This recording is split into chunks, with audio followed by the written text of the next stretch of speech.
Bonjour à tous, j'espère que vous allez bien. Je vous retrouve pour une vidéo unboxing parce que j'ai reçu ce petit paquet là avec un jeu à l'intérieur dedans qui est sur la thématique de Noël. Donc voilà, je remercie l'auteur qui me l'a gentiment envoyé.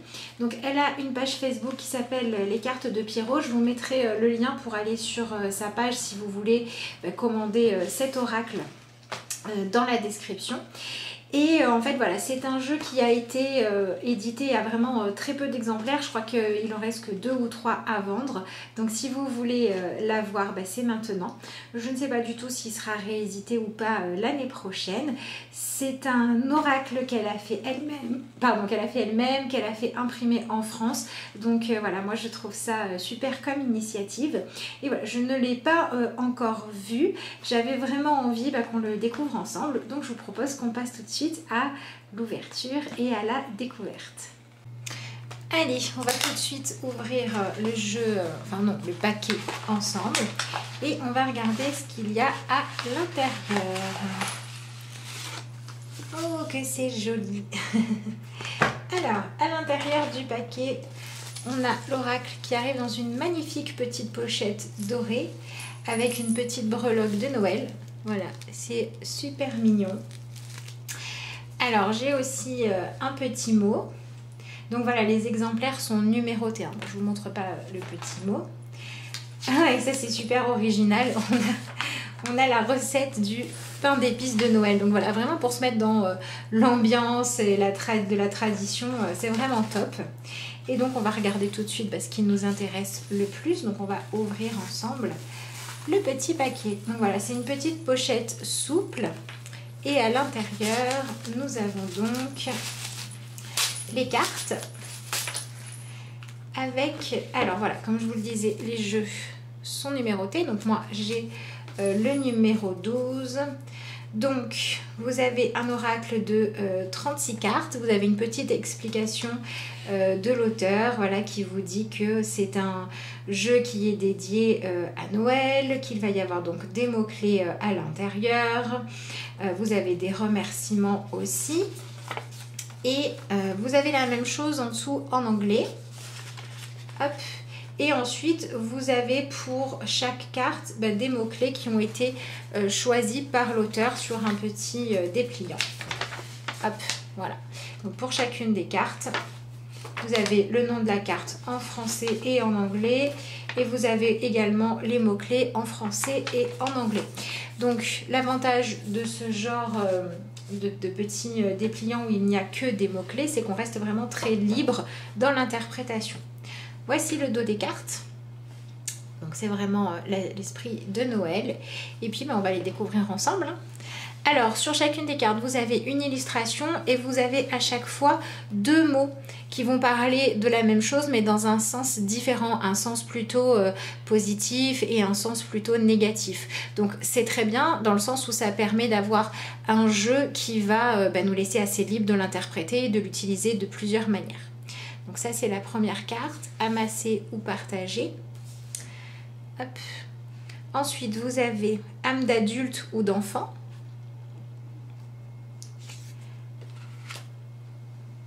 Humour limité ou limité ou inconditionnel. Regardez comme c'est mignon. On est vraiment dans des dessins qui sont dans cet esprit un petit peu magie, féerie. Attendre ou patienter, c'est des notions qui sont intéressantes. Hein. Donc voilà, je trouve ça super original parce qu'un oracle vraiment sur Noël, il n'y en avait pas vraiment jusqu'à présent. Donc ça vient vraiment prendre une place qui était totalement libre puisque ça n'existait pas. Ici vous avez burn-out ou grosse fatigue. Donc à chaque fois il y a une nuance dans les mots qui sont utilisés. Vu l'imagerie, celle-là elle est trop choupinette. Cécité naïve ou volontaire. Donc je vous disais, vu le style d'illustration, c'est un jeu que vous allez pouvoir quand même utiliser toute l'année, par exemple pour travailler avec l'enfant intérieur, pour peut-être aussi voir des choses qui vont vous rappeler comment est-ce que ça s'est passé dans l'enfance, voir un petit peu aussi où est-ce que vous en êtes par rapport à votre innocence. Ici vous avez chanter ou bouder. Colère ou caprice. corvée ou tradition. Ouais, il y a aussi des choses comme ça qui sont intéressantes. Par exemple, cette carte-là, corvée ou tradition, on peut très bien se dire, oui, bah, finalement, est-ce que je fais les choses par obligation ou parce que j'en ai envie? Donc c'est un jeu qui est plus profond qu'il en a l'air et qui, je pense, peut servir vraiment à d'autres moments qu'à Noël. Couple âgé ou vieux couple. Et c'est un jeu qui peut aussi nous aider à relativiser des choses. Hein. Vous voyez, le fait d'être ensemble depuis longtemps, est-ce que vous le vivez comme quelque chose de négatif parce que vous connaissez déjà tout, ou est-ce qu'au contraire, bah, vous voyez ça comme quelque chose de précieux? Curiosité ou espionnage. Donc c'est un jeu qui vraiment nous aide à prendre du recul, je pense. Donner ou recevoir. Celle-ci aussi, elle est toute mignonne. Ensuite, qu'est-ce que vous avez? Ah, j'aime bien celle-là. Douceur ou amertume. Vous pouvez aussi l'utiliser pour faire un hôtel pour Noël. Hein. Écrire ou dire. Fardeau ou poids-plume. Jeu ou punition. Lâcher prise ou prise de tête. Oui, je pense que pour relativiser, il est très bien. Joie ou déception, pour réussir à voir les choses autrement. Alors, on retrouve finalement le côté magie de Noël où on sort un petit peu parfois de la colère, parfois des façons de regarder les choses qui sont un petit peu sombres et où on retrouve cette capacité à s'émerveiller. On retrouve cette capacité à accepter de découvrir des choses. C'est chouette. Offrir ou s'offrir. Ah, intéressant. Ombre ou lumière. Hop là. Orgueil ou modestie. Orientation ou perdition. Partir ou rester. Passéiste ou vie 2.0. Pose féerique ou imposée. Vous voyez par exemple cette carte, on peut très bien la sortir aussi pour faire un hôtel, voilà, quand on a besoin de se mettre en mode cocooning. Enfin, voilà. Peur ou appréhension. Pleurer ou rire. Prendre soin des autres ou de soi. Prier ou implorer.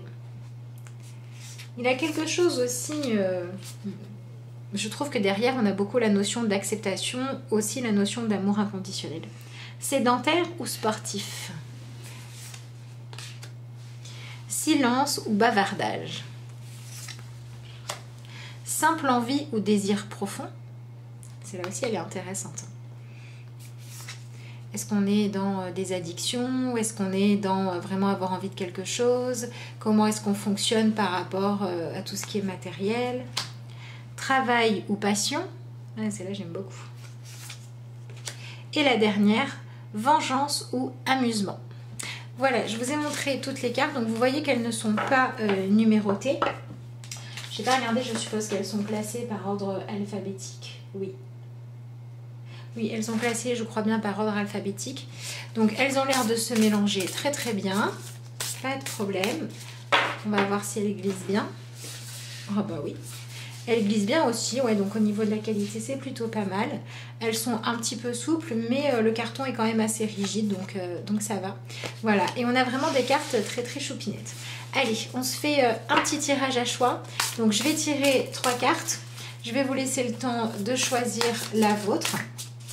Et puis voilà, bah, je vous invite à regarder quel est le petit message pour vous. Sur quelle chose faut-il que vous travailliez en ce moment à être plus dans l'acceptation ou tout simplement à changer votre façon de voir les choses pour mieux vivre et pour finalement vous mettre dans cette énergie de la magie de Noël qui n'est autre que l'énergie de l'amour inconditionnel qu'on devrait appliquer tout au long de l'année. Hein. C'est pour ça aussi que je dis que ce jeu-là, on va pas forcément, on n'est pas obligé en tout cas de le ranger pendant 11 mois. Hein.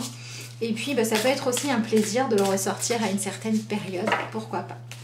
Allez, je vous tire 3 cartes. Et je vous laisse ensuite choisir. Alors, la numéro 1. Alors attendez, je vais essayer de mettre la caméra un petit peu mieux. Si je peux. Voilà. La numéro 2. Hop. Et la numéro 3. Allez, je fais un petit peu de place. Voilà. 1, 2, 3. Voilà. Je vous laisse faire pause si vous avez envie d'un petit peu plus de temps pour choisir. Et on va les découvrir. Donc pour ceux qui ont choisi la carte numéro 1, vous avez vengeance ou amusement. Voilà, donc vous avez ici une carte qui va vous parler de comment est-ce que vous vivez en ce moment vos relations avec les autres. Est-ce que vous essayez de prioriser les personnes qui vous procurent du bonheur, du plaisir, avec qui vous pouvez partager des choses saines, ou est-ce que vous êtes en train de gaspiller votre énergie à vouloir faire justice vous-même quand franchement ça vous apporterait rien de bon? Donc cette carte-là, elle vous invite peut-être à revoir votre manière de communiquer et surtout vos attentes dans vos relations et dans vos exigences. Pour ceux qui ont choisi la carte numéro 2, vous avez amassé ou partagé. Alors attendez. Quand vous avez cette carte-là, eh bien, c'est peut-être le moment de vous demander quel rapport vous avez au matériel. Par exemple, à cette période-ci, quelle importance vous donnez au cadeau de Noël? Est-ce que c'est vraiment l'intention qui compte? Est-ce que vous êtes dans le côté où il faut absolument que vous en ayez beaucoup, que vous puissiez en faire beaucoup parce qu'il faut donner une bonne image de soi?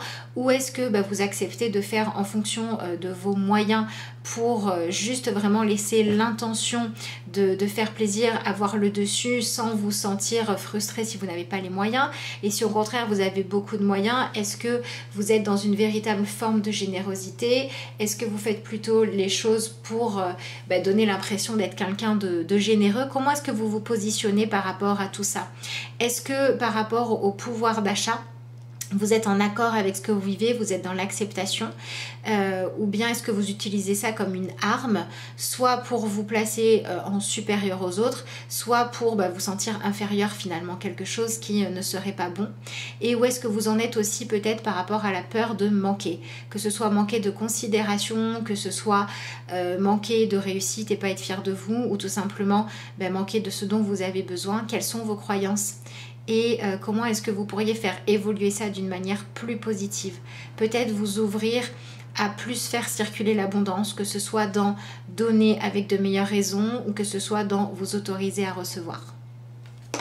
Hop là. Et pour ceux qui ont choisi la dernière carte, vous avez la carte colère ou caprice.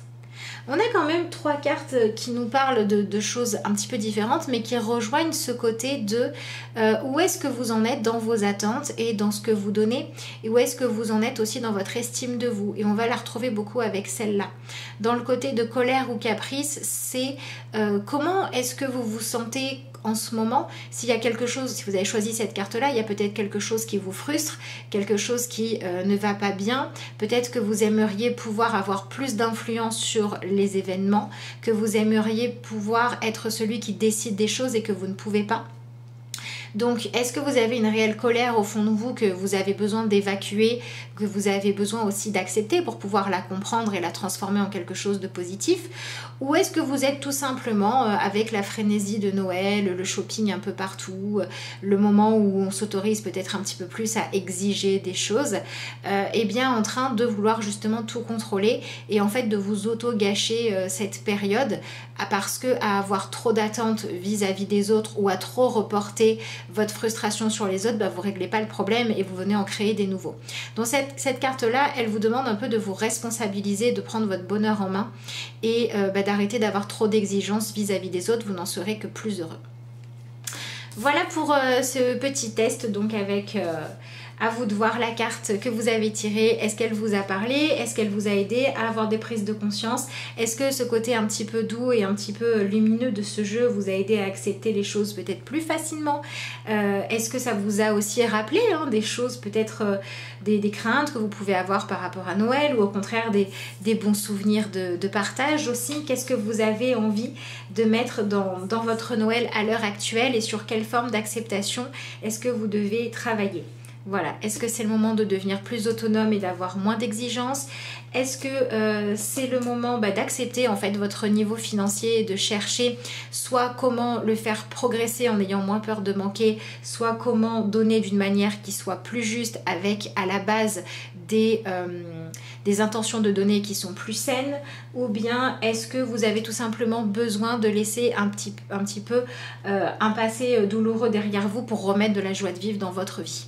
Voilà, donc on a quand même des cartes qui sont assez parlantes en profondeur, hein, derrière leur petit aspect léger.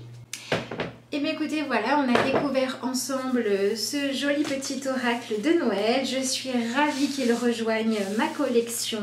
J'ai bien envie de travailler avec lui.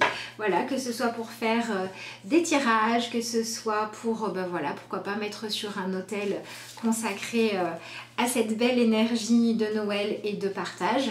Donc si vous avez envie de vous le procurer au moment où je tourne la vidéo, il me semble qu'il reste 3 exemplaires. Donc voilà, je vous mets, comme je vous l'ai dit, sous la vidéo dans la description, le lien vers la page Facebook où vous pouvez contacter l'auteur, que je remercie encore une fois de m'avoir envoyé un exemplaire, parce que je suis vraiment ravie de pouvoir le connaître et de pouvoir vous le faire découvrir également. Je ne sais absolument pas si vous êtes par exemple une dizaine à en vouloir un, si elle peut relancer une impression ou pas, je n'en sais rien. Donc je vous laisserai voir ça avec elle. J'espère que ça vous a plu. Si vous le trouvez mignon, n'hésitez pas à laisser un commentaire, soit ici, soit sur la page Facebook, pour encourager le travail magnifique de l'auteur des cartes de Pierrot. Je vous souhaite à tous une très belle soirée, puis moi je vous retrouve bientôt dans de nouvelles vidéos.